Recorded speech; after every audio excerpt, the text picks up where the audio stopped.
오늘은 건축가 유현진님과 유현준님과 송길영님이 나누신 2023년 생존법이라는 어떤 유튜브 영상을 보고 비즈니스 마스터 클럽에서 이야기를 나누고 얻은 통찰력을 기록합니다. 이 세 가지가 있는데요. 첫 번째 나오는, 두 번째 나오는, 세 번째 나오는 이 첫 번째 문장은 제 문장이 아니고 그분들이 하시는 문장 혹은 마스터 클럽에서 들었던 제가 기록하고 싶은 문장들입니다. 첫 번째는 축적과 버티기. 영향력 있는 사람들의 한마디는 짧지만 엄청난 가치를 지니잖아요. 수백억, 수천억 달러를 호가하는데 사실 그런 너무 짧고 명료하기 때문에 그런 말은 나도 하겠는데 싶지만 그게 아니죠. 같은 맥락으로 또 화가들이, 대단한 작가들이 이렇게 점을 하나 딱 찍고 그 작품을 엄청 비싸게 팔아요. 사람들 보면 또 저거 나도 하겠는데 하지만 그게 그렇지가 않은 것이 한마디, 그들의 한마디와 작품 한 점은 무수히 많은 시간 동안 그들이 읽고 공부하고 연습하고 연구한 그 시간 축적의 산물이기 때문입니다. 그래서 그들의 세계관이 담겨 있는 점 하나고 한 문장이기 때문에 그 비용은 단순히 점 하나를 사는 것이 아니라 그 화가의 그 영향력 있는 유명한 사람의 세계관까지 다 산다고 볼 수 있는 거죠. 그만한 통찰력을 얻기 위해서는 정말 꾸준하고 지속적인 축적을 해야 한다. 그리고 버텨야 한다. 그 말인 것 같습니다. 축적, 결국 버티기, 이거는 인풋과 아웃풋을 끊임없이 반복하는 것. 저는 그렇게 이해했습니다. 그리고 두 번째는 책을 읽는 것이 중요한 것이 아니라 책을 읽을 때 네가 하는 생각이 중요하다. 네.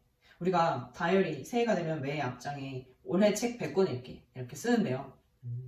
저도 쓰긴 썼는데 어쨌든 그 숫자가 중요한 게 아니라 사실은 책을 읽으면서 내가 한 생각을 정리하는 과정이 굉장히 중요하다는 생각이 요즘 들어 더 크게 듭니다. 저도 1, 2년 전까지만 해도 무턱대고 많이 읽으면 좋은 줄 알았고 아무것도 남기지 않았더니 결국 남는 게 정말 없는 거예요. 그래서 나중에 보면 많이 읽긴 했어. 닥치는 대로 읽었지만 네 인생이 변했어? 라고 물어보면 아닌 거죠.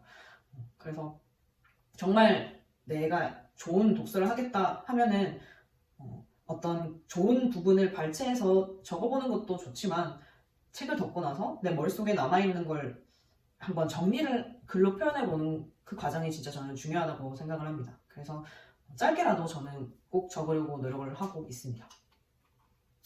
사실 뭐 북클럽이나 이제 독서 모임 같은 데 가면은 이런 인상적인 부분 좋았고 그래서 이 책은 별점 뭐 한 5점 만점에 4.5점 줄 것 같습니다. 이렇게 하고 끝나는 경우가 대다수잖아요. 근데 진짜 독서를 하려면 저는 꼭 그걸 내 문장으로 표현해 보라고 말씀을 드리고 싶습니다.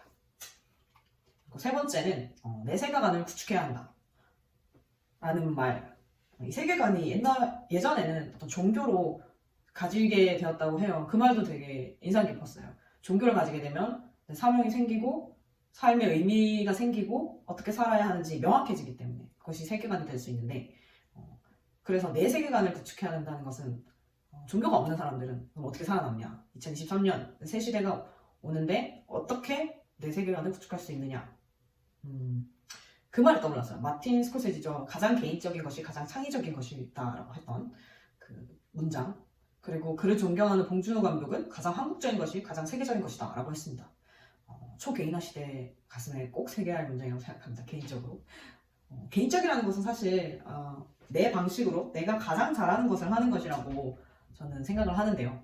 그것은 나만 할 수 있고 또 내 방식이기 때문에 나에 대한 것이기 때문에 독창성을 가지고 또 창의적인 것이 될 수 있습니다. 마찬가지로 한국의 고유성을 담고 있는 작품도 그것만의 독창성과 특별함이 있기 때문에 세계인들, 그러니까 대중들에게 어필이 될 수 있는 것이죠. 내 안에서 이제 만들어야 되는 거죠. 그러니까 세계관은 밖에 있는 어떤 트렌드나 그런 것들을 유행을 쫓는 것이 아니라 내 안에서 구축해야 된다는 겁니다. 이 말이 어려운데 게임을 예로 들면요. 이제 게임을 하는 그 게임에서는 세계관이라는 말을 자주 쓰잖아요. 모험을 하는 캐릭터들의 어떤 스텝, 그리고 싸워야 할 적, 협력해야 할 아군 이런 것들이 매우 명확합니다. 그리고 무엇보다도 그 게임의 목표가 굉장히 명확하게 제시되어 있죠. 그래서 플레이어들은 알고 있습니다. 이 내가 결론적으로 뭘 해야 되는지, 저기까지 가는 게 목표인지 아니면 그 마지막 그 괴물과 싸워 이기는 게 막 나의 목표인지 아니면 점수를 채우는 것이 목표인지 포인트를 쌓는 것이 목표인지 아이템을 먹는 것이 목표인지 명확하게 알고 플레이를 합니다. 그것과 이제 일맥상통하다고 생각하면 좋을 것 같아요. 그래서 결론은 다가올 미래에 생존하는 방법, 내가 잘하는 게 뭐고, 내 적은 누구고, 내가 함께 가야 할 동료는 누구고, 나는 어떤 사명을 가지고 목표 지점을 향해 가야 하는지에 대한 내 세계관을 구축해서 그것을 바탕으로 통찰력을 쌓아나가고 또 다시 그것들을 나의 언어로 표현하는 진짜 내 것을 만들어가야 된다.